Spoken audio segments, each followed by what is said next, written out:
L'ours brun est présent sur l'ensemble de l'hémisphère nord, de la toundra arborée aux forêts tempérées.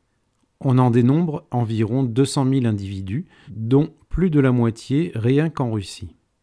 Sur les 15 000 ours présents en Europe, les 2 tiers sont répartis entre la Scandinavie et les Balkans. En Europe du Sud, seules de très faibles populations persistent, 150 en Espagne, 70 en Italie et 25 en France. L'espérance de vie d'un ours brun en milieu naturel varie entre 20 à 25 ans. Omnivore opportuniste, dont l'alimentation est à 80% d'origine végétale, le reste de son alimentation est constitué pour moitié d'insectes et de micro-mammifères. Les mâles pèsent entre 150 et 300 kg pour une hauteur au garrot allant jusqu'à 1,10 m, tandis que les femelles pèsent entre 80 et 150 kg pour environ 80 cm au garrot.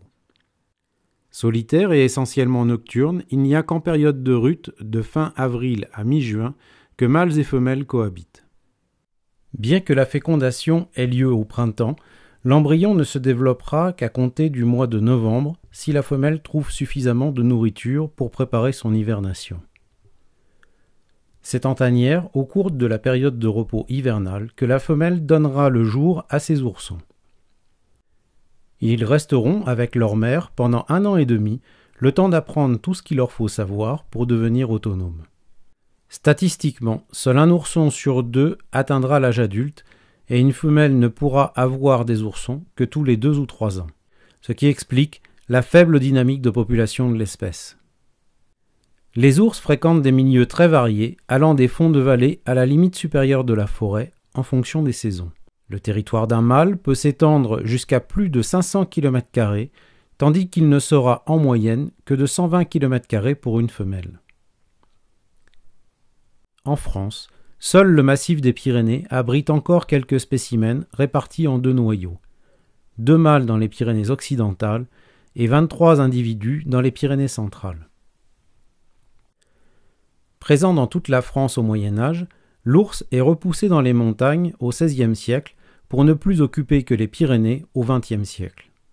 À cette période, on estime la population d'ours pyrénéens à environ 150 individus, puis 70 en 1954 pour ne plus en compter que 5 en 1995.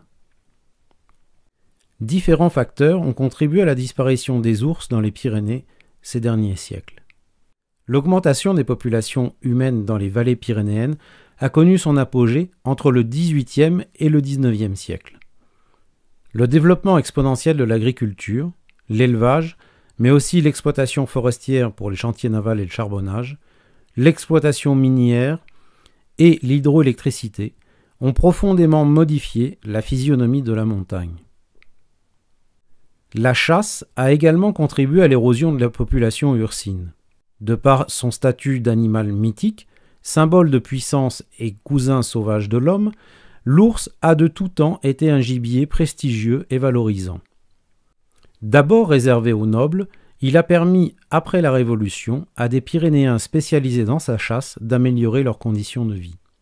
Au moins 2000 ours ont été tués dans les Pyrénées du XVIIe siècle à nos jours. Notons cependant qu'il n'y a jamais eu de volonté d'éradiquer l'ours comme cela a été le cas avec le loup. À la fin du XVIIIe siècle, en Ariège, se développe la montre de l'ours.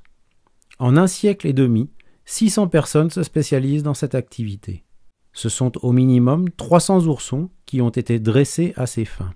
Ils ont été initialement capturés dans les montagnes avoisinantes, souvent en tuant les mères.